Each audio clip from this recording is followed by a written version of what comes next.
Question from the brothers. Yes. My name is Rahul. I am a telecoms engineer working in Dubai since 2002. I want to ask a few questions. Coming from my background, I think religion is something that following that, you're safe from having problems in your life. Yeah.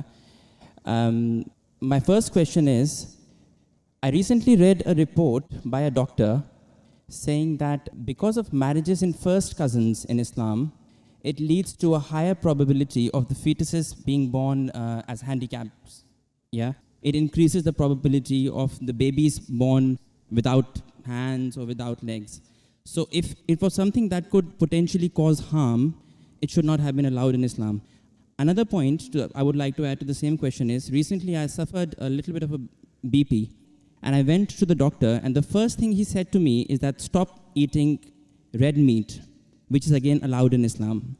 So I would think that if these things could be harmful to the human body, these should not have been allowed by who has created us. So if you can clarify me on that. The brothers asked two questions. The first question that is talking about consanguineous marriages. Consanguineous marriages means marriage between close relatives. In English, it's called as consanguineous marriages. And in consanguineous marriages, medical science tells us today, there are high chances of genetic problems. And I do agree with the brother. Yes. So why does Islam permit that? Yes. It's clearly mentioned in the Quran in Surah Nisa, chapter number 4, verse number 22 to 24, the woman who you can marry and the woman who you cannot marry is mentioned there. Amongst them, it's clearly mentioned you cannot marry your sister and a lady cannot marry the brother. It's mentioned. Neither the father, neither the mother. You cannot marry the brother of your father, the ladies, and you cannot marry the sister of your father. That means the important close relatives are mentioned in the Quran. Brother, sister cannot marry, son and mother, father and daughter, paternal uncle, maternal uncle can't marry. But as far as first cousins are concerned, Islam does give permission. Now, as far as consanguineous marriages are concerned, the maximum problem comes when you marry your direct blood brother and sister. Consanguineous marriage. Even if you marry your direct father, daughter, mother and son, or your uncle, the chances are also there if you marry your first cousin, but it's negligible, very negligible. So no, Islam... That's not what the report said. The report said that because of marriages in first cousins, not your brothers and sisters, it leads to this problem. And it was from a doctor. It was published in Gulf News as well, actually. Brother, let me complete. Even I am a doctor. Okay. Fine. Even I am a medical doctor. Yeah. It means medical doctor with that doctor. Yeah. The chances in direct relatives are very high.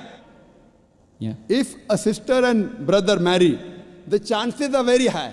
Yeah. If a father and daughter are very high. You have read only one report, you haven't read the other report. Yeah. So you only read Gulf News, I read medical books. So Gulf News is better or medical books is, brother?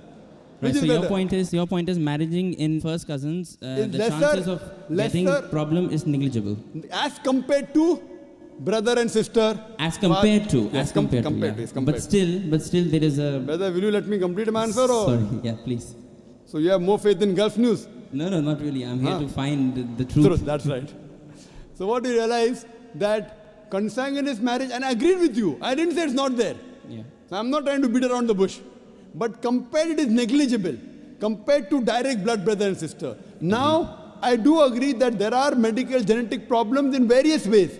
But this report is there when you have continuously generation after generation. According to Dr. Ahmad Sakari says, the Prophet said, do not marry first cousins generation after generation. If you do it once or twice, it is no problem. Yet, even if you marry not cousins also, you can get a problem. Do you know that? Yeah. So that doesn't mean that you stop marriage only. Right. So there is a hadith which says that do not do it generation after generation. Yes, but otherwise, generally there's no problem.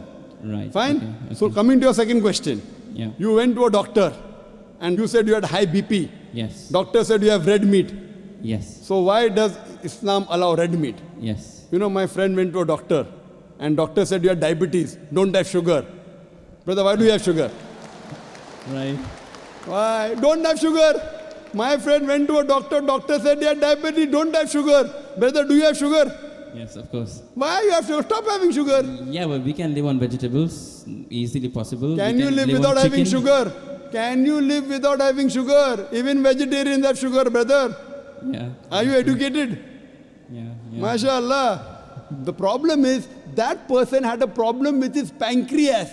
Yeah. In the pancreas, there are islets of Langerhans which break down the sugar. Because my friend had a problem in the pancreas, he could not break down the sugar. Therefore, the doctor said, don't have sugar.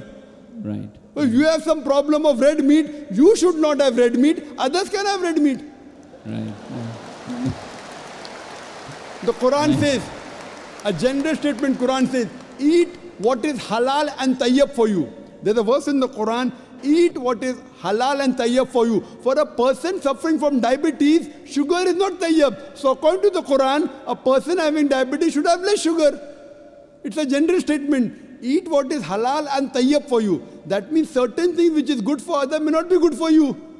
But there are certain things which are bad for everyone. Alcohol. Alcohol is bad for everyone. It is prohibited for everyone. Pork is bad for everyone. Therefore, pork has been prohibited for everyone. What you realize, certain food, because of the way your metabolism is made, because it's a problem for you, doesn't mean that everyone should abstain from it. Hope that answers the question, brother. Sure. Okay. My next question is, Islam allows marriages, a husband to marry more than one wife, 4 wives. Is it compulsory to take the permission from the wife before marrying that second one? Because a lot of Muslim girls have told me that, they have to take permission from the first wife, so our interests are taken care of. I hope you don't intend to become Muslim and marry more than one wife, huh? No, I don't. Because there's a new law in the Indian government. If a Hindu converts to Muslim and marries more than one wife, then there's a problem. Yeah. There's a new law that's passed. I don't intend to, but I just need to find out. Don't intend to marry or don't intend to convert? I won't answer that now. There was the question that is it compulsory that a husband should take the permission of his first wife before he marries the second wife? As a general rule, because it is mentioned in the Quran that a man can have more than one wife, it is not required for a man to take the permission of first wife, but it is preferably takes permission or at least informs her. Okay. Yeah. As far as permission, certain conditions become compulsory. During a nikah, during a marital contract, a man or a woman, before they get married, they can put any conditions which are permitted. If the woman puts a condition in the nikah nama that my husband will not take a second wife as long as I live, because marrying more than one wife is optional. So if she puts the condition, then it becomes compulsory for the husband to take the permission of the wife, otherwise he cannot marry. If this is not mentioned in the nikah nama, if it's not mentioned in the marital contract, it's not a must, it is preferable. Okay. Hope that answers the question. Thanks. My last question, my last question is... Brother, you're most welcome. Just stand behind the queue. Okay, There may be you. one or two Thank non-Muslims. You can wait, brother. There may be one or two non-Muslims. Just stand behind the non-Muslims and we'll try and give all the non-Muslims a chance.